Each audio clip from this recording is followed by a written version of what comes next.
नमस्कार, मैं हूं संजय सिन्हा। खास बात इंडिया में आप तमाम दर्शकों का बहुत बहुत स्वागत। हम खास मुलाकात में आपको मिलवाते रहते हैं सेलिब्रिटीज़ से, ऐसे लोग जो समाज के हित में काम करते हैं। आज सबसे बड़ा दिन है, हिंदी दिवस है। आज 14 सितंबर का दिन है और हिंदी के लिए बहुत सारे लोग बहुत बेहतर काम कर रहे हैं, अच्छा काम कर रहे हैं।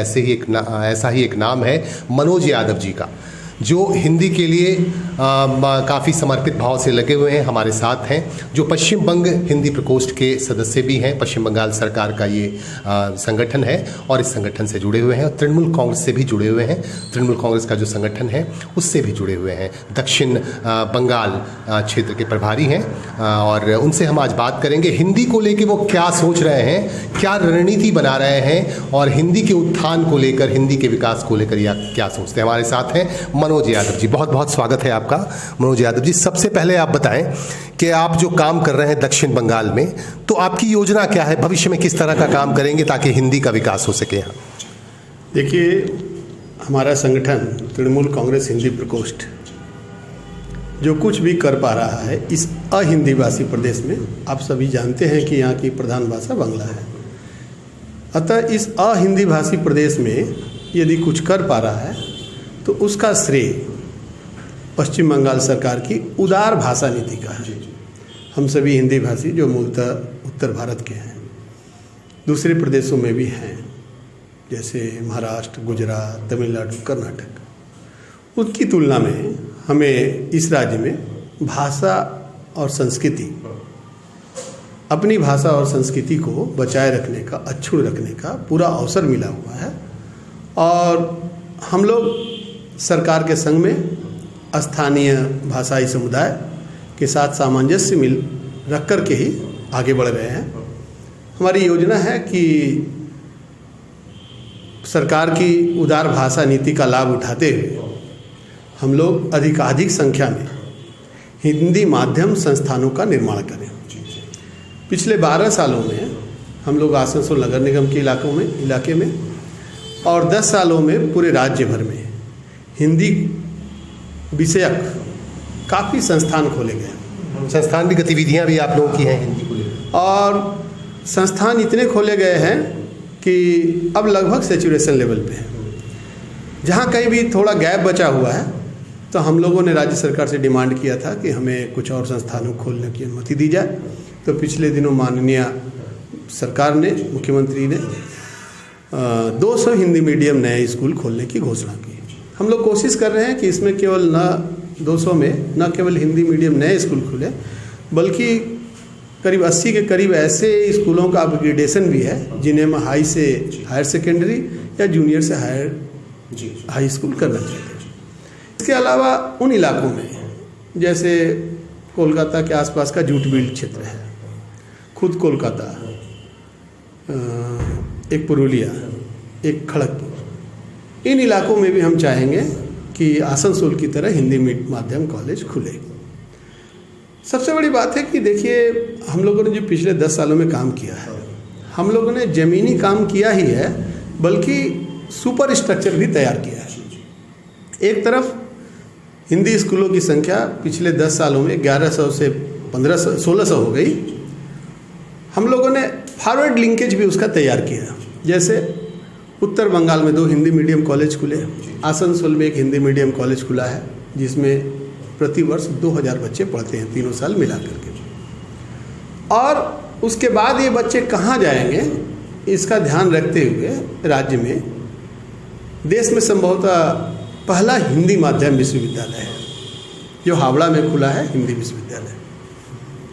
यह सब पश्चिम बंगाल सरकार की उदार भाषा नीति का ही परिणाम है। लेकिन एक्चुअली विरोधी पक्षों का ये कहना है, अक्सर आप कह रहे हैं कि उदार है, लेकिन यहाँ के ऐसे लोग भी हैं, उनका कहना है कि यहाँ की सरकार जो है उदार नहीं है, हिंदी भाषियों के प्रति बड़ी फीलिंग बहुत ख़राब है, उनको देखती नहीं है सरकार। इस तरह की भी आरोप लगते रहे हैं। देखिए, ऐसे लोग हैं जो केवल आरोप लगाते हैं, खुद कुछ प्रयास नहीं करते हैं। ये बात ज़रूर है कि सरकार ने हमें बहुत कुछ दिया है, लेकिन उसमें हिंदी भाषियों का अपना श्रम भी लगा है। तो जिन हिंदी भाषियों ने हिंदी संस्थानों को खोलने के मुहिम चलाई पिछले 10 सालों में, उनके मुँह से तो मैं ऐसी बात नहीं सुनता। ये वो लोग हैं जो घर में बैठ के केवल समालोचना करते हैं। और आप दूसरे हिंदी भाषी प्रदेशों से, अहिंदी भाषी प्रदेशों से तुलना करें, कर्नाटक, मैंने पहले भी कहा, कर्नाटक है, महाराष्ट्र है, गुजरात है, तमिलनाडु है, उसकी तुलना में पश्चिम बंगाल में हिंदी माध्यम शिक्षा की बहुत अच्छी स्थिति है।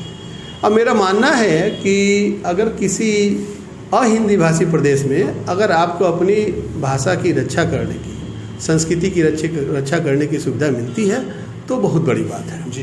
ये सुविधा दूसरे एक चीज़ और है कि हिंदी माध्यम जो स्कूल्स हैं यहाँ पे, उनकी भी स्थिति बहुत ख़राब है। इस तरह के भी आरोप लगते रहे हैं कि उनकी स्थिति में भी सुधार आना चाहिए।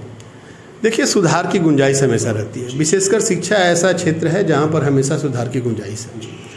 हम लोगों ने तो जीरो से शुरू किया था।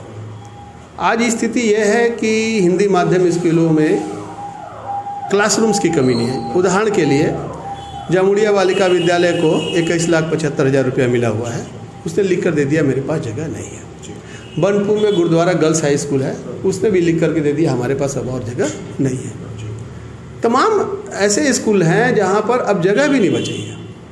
तो फिजिकल इंफ्रास्ट्रक्चर इम्प्रूव हुआ है। हाँ, एक बात ज़रूर है कि न्यायालय में मामले के लिए लंबित होने के कारण एसएससी द्वारा, स्कूल सर्विस कमीशन द्वारा स्कूलों में अपॉइंटमेंट पिछले 6-7 सालों से नहीं हो रहा है। इसलिए तकरीबन आधे पद जो हैं स्वीकृत पड़े हैं, वो खाली पड़े हुए हैं। ये अगर क्लियर हो जाता है, आशा करते हैं हम लोग अपर प्राइमरी का अपॉइंटमेंट हो जाएगा 2 महीनों में, तो ये समाप्त हो जाएगी। और ये तो हमारा मानना ये है कि बिना मैन पावर के स्कूल चलाना कठिन है। फिर भी 10 साल पहले जो स्थिति थी कि हिंदी भाषी बच्चों को एडमिशन ही नहीं मिलता था, वो खत्म हो गया है, जड़ से खत्म हो गया है। और हम लोग कोशिश कर रहे हैं कि पश्चिम बंगाल हिंदी अकादमी के सहयोग से, आपने देखा भी पिछले दिनों हिंदी भवन में एक बड़ा सेमिनार हुआ और हिंदी दिवस की औपचारिक शुरुआत की गई। पश्चिम बंगाल के प्रत्येक ज़िले में, अब तक तो केवल आसनसोल में होता आया है, पश्चिम बंगाल के प्रत्येक ज़िले में सारे हिंदी माध्यम स्कूलों को लेकर के, हिंदी विभागों को लेकर के, कॉलेजों के, यूनिवर्सिटीज़ के सांस्कृतिक कार्यक्रम साल भर आयोजित किए जाएं, इसकी रूपरेखा तैयार हुई है। और आप पाएंगे कि पहले जो हिंदी के कार्यक्रम होते थे वो कोलकाता केंद्रित थे, लेकिन उसका हम लोगों ने विकेंद्रीकरण किया है। उसका सबसे बड़ा प्रमाण ये है कि पश्चिम बंगाल के इतिहास में पहली बार राज्य सरकार की हिंदी अकादमी की आधिकारिक बैठक कोलकाता से बाहर हमारे आसनसोल में होटल ग्रांड में हुई, जिसमें हमारे माननीय मेंबर सेक्रेटरी गौतम गांगुली और चेयरपर्सन विवेक गुप्ता जी भी पधारे थे। हमारी अगली बैठक जो है सिलीगुड़ी में 26 नवंबर को होगी। ये अब रोटेशनल होगा। आप ये देखिए कि हिंदी अकादमी जो राज्य सरकार की है, उसके पास हिंदी भाषियों को जाना नहीं पड़ रहा है, बल्कि हिंदी अकादमी खुद उनके द्वार पर पहुँचे। तो हमारा जो लक्ष्य है कि न केवल हम हिंदी माध्यम शिक्षा का विकास करें, बल्कि हिंदी कार्यक्रमों के, हिंदी विषयक सांस्कृतिक अनुष्ठानों के माध्यम से हम लोग बृहत्तर हिंदी और हिंदी भाषी होने की चेतना का विकास करें। और एक बड़ा लक्ष्य ये है कि हम लोग हिंदी भाषियों को, आज जैसे हिंदी दिवस है, हम इसे भारतीय भाषा दिवस भी कहते हैं। भले ही हिंदी देश की राजभाषा है, लेकिन हमारी प्रांतीय भाषाओं का भी उतना ही मोल है, वो अमूल्य है। तो ये ज़रूरी हो जाता है इस हिंदी प्रदेश में कि हम लोग सहृदयता के साथ बंगला भाषा भी सीखें, अपने बच्चों को बंगला भाषा सीखने की प्रेरणा दें, क्योंकि भाषा ही है जो दो संस्कृतियों के बीच सेतु का काम करती है। और कहीं ना कहीं अभी इसमें कमी रह गई है। जो लोग अभी आप थोड़ी देर पहले कह रहे थे ना, कुछ लोग समालोचना करते हैं, तो वो लोग बंग संस्कृति की मूल धारा में विश्वास नहीं करते। आज के हमारे जैसे, आपके जैसे लोग जो बंगाल में तीसरी या चौथी पीढ़ी की हिंदी भाषी हैं, अब हम लोग उत्तर भारतीय कहाँ रह गए हैं? हम लोग बंगाल की संस्कृति में दूध और चीनी की तरह घुल मिल गए हैं। और बेहतर होगा कि हम केवल हिंदी भाषी कहने के बजाय अपने को हिंदी भाषी बंगाली कहें, क्योंकि हमारी जो मूल्यबोध है, जो चिंताधारा है, वो बंगाल में घुल मिल गई है। नहीं, सही कहा आपने। अभी हमारे साथ जुड़े हुए हैं मनोज यादव जी। उन्होंने कहा कि यहाँ की संस्कृति में हम लोग घुल मिल गए हैं और हम लोग हिंदी भाषी बंगाली कहें तो ये ज़्यादा अच्छा होगा। और इन्होंने कहा कि जिस तरह से काम किया जा रहा है, यहाँ की सरकार बहुत उदार तरीके से यहाँ के हिंदी भाषियों के प्रति काम कर रही है और बहुत सारे काम भी हो रहे हैं, गतिविधियाँ चल रही हैं। और इन्होंने एक बात कही कि यहाँ इस ज़िले में पहले कोई एक्टिविटी नहीं होती थी, लेकिन अब इस ज़िले में भी बैठकें हो रही हैं, एक्टिविटीज़ हो रही हैं, गतिविधियाँ हो रही हैं। तो ये सारी बातें हमने कही और हम जानना चाहेंगे भविष्य को लेके आप लोग क्या सोच रहे हैं अकादमी की तरफ से? अकादमी की तरफ से मैंने अभी थोड़ी देर पहले ही कहा कि बेहतर बंगाल में अगर आपको दूसरे भाषाई समुदायों के समकक्ष आना है, अपने बच्चों को उनके समकक्ष खड़ा करना है, जिससे वो नौकरियों में, सांस्कृतिक अनुष्ठानों में कंपटीशन कर सके, तो उसमें सांस्कृतिक चेतना का विकास बहुत जरूरी है। और उसके लिए सबसे अच्छा माध्यम राज्य सरकार की हिंदी अकादमी है, आसनसोल नगर निगम की हिंदी अकादमी है। अब ये देखिए कि बहुत पहले एक हिंदी उत्सव में आए थे अशोक वाजपेयी जी। उन्होंने आश्चर्य होकर कहा कि भाई दूसरे राज्यों में हिंदी अकादमियाँ काम नहीं करती और मैंने तो नहीं सुना कि किसी राज्य में एक नगर निगम की अपनी हिंदी अकादमी हो। तो अब ये देखिए कि इस राज्य में हिंदी भाषियों को न केवल अपनी भाषा संस्कृति को सुरक्षित रखने की सुविधा है, बल्कि उनको खर्च भी राज्य सरकार देती है, यहाँ की स्थानीय सरकार देती है। तो हम लोग इसका लाभ उठाएं और अपने बच्चों को इस तरह से शिक्षित करें कि बंगाल में रह करके वह रोजगार प्राप्त कर सकें, हिंदी को बचाए रखें, अपनी मातृभाषा को बचाए रखें, प्रांतीय भाषाओं को सीखें, दूसरी भाषाओं का सम्मान करना सीखें, बेहतर मानव मूल्यबोध का हम लोग निर्माण कर सकें, यही हमारा लक्ष्य है।